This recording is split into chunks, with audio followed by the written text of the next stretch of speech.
Здравейте! Ние сме отбор Пазители на природата. В нашия проект сме представили инсталация за изгаряне на биогаз. Почти цялата енергия в света идва от изгарянето на от изкопаемите природни горива, въглища, нефт и природен газ, но тези горива се изчерпват, а в същото време замърсяват околната среда. Затова се използват и други горива.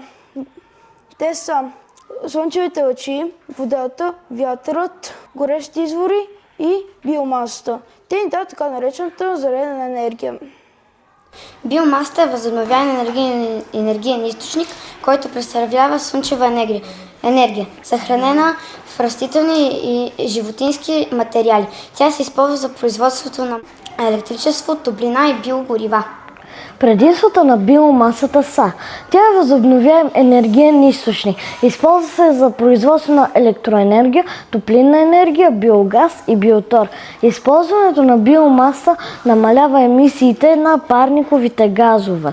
Оползотворяват се селскостопански и горски отпадъци. Основните суровини, които постъпват в инсталацията, са растителни отпадъци. Създал отгоре на ферментатора,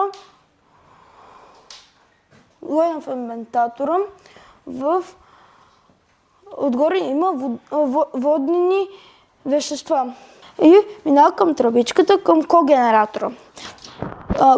Да се направи енергия. Тя се използва в домакинството и селскостопанството. И на крайен източник се създава биогаз,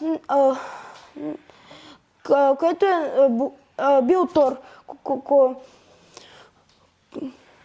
е богат с хранителни вещества, където може да се използва в земеделието. Това беше нашия проект за опазване на природата.